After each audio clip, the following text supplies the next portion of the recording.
नारायण विष्णु नारायण नारायण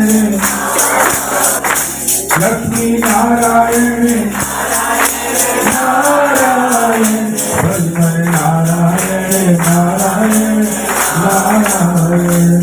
तो विष्णु भगवान की, तो शंकर भगवान की, परमात्मा तेरी सदा ही है। भगवान श्री कृष्ण ने कहा, हे प्रिय, नारद जी के वचन सुनकर महाराज मृत्यु बड़े विस्मित हुए।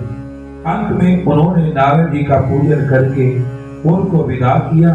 इसी कारण माघ कार्तिक एकादशी यह 3 व्रत मुझे अत्यंत प्रिय है। वनस्पतियों में तुलसी, महीनों में कार्तिक, तिथियों में एकादशी और क्षेत्रों में द्वारका जी मुझे अत्यंत प्रिय है। जो प्राणी जितेंद्रिय होकर इनका सेवन करता है वह यज्ञ करने वाले प्राणियों से मुझे बहुत अधिक प्रेम होता है।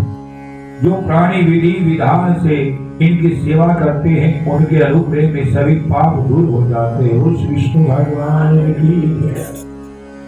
भगवान श्री कृष्ण जी के वचन सुनकर सत्यभामा ने कहा, हे नाथ, आपने यह बात बड़ी आश्चर्यजनक कही है कि दूसरे के लिए पुण्य के फल कलह की मुक्ति हो गई। यह प्रभावशाली कार्तिक मास आपको अत्यंत प्रिय है कि जिससे पति द्रोह का पाप केवल स्नान मात्र से दूर हो जाता है।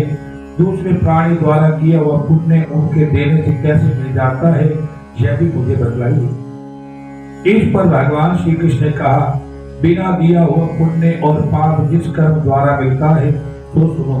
सब युग में देश, ग्राम और कुलों के दिया पुण्य पाप मिलता है, किंतु कलयुग में केवल कर्ता को ही पाप और पुण्य का फल प्राप्त हो जाता है।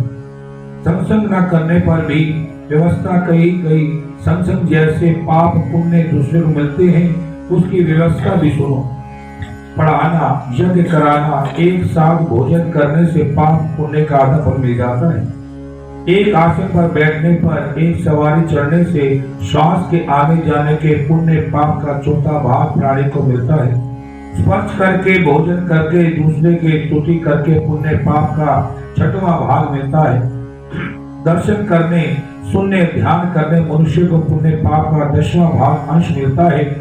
दूसरे की निंदा, चुगली, धिक्कार करने से 100वां भाग मिलता है। पुण्य करने वाले मनुष्य की जो सेवा करता है वह सेवा का भाग लेता है, वह पुण्यदायक होता है। स्त्री, नौकर, शिष्य अतिरिक्त मनुष्य दूसरे से सेवा करवाता, पैसा नहीं देता तो वह सेवा के पुण्य के भागी नहीं होता है।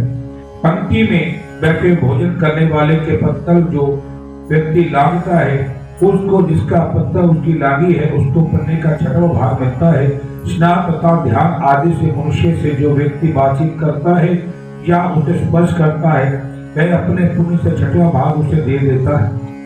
जो मनुष्य धर्म के कार्य के लिए दूसरे के लिए धन मांगता है वह पुण्य का भागी होता है।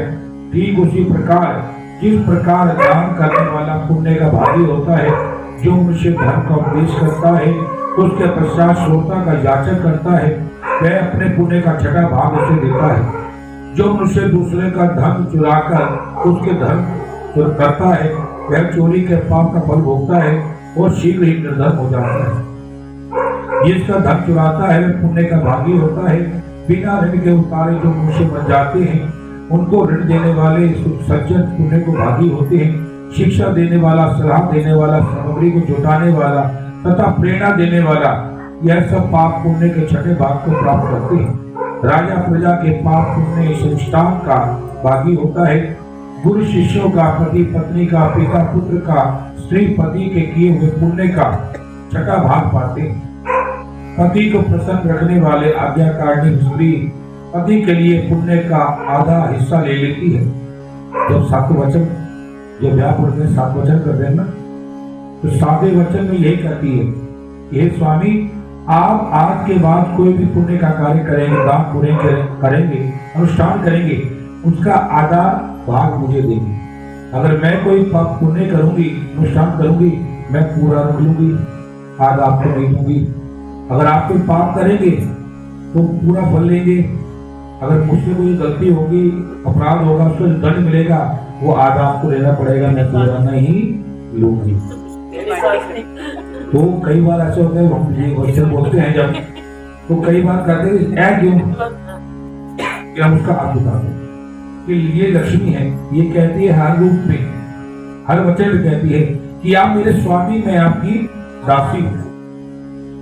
अगर राज्य के अंदर, प्रजा के अंदर कोई कष्ट आता है तो राजा प्रजा को आगे करता है, या घर का बड़ा सदस्य कोई घर में परेशानी आती है परिवार को आगे करता नहीं, परिवार को पीछे करके उस परेशानी से अकेला लड़ता है।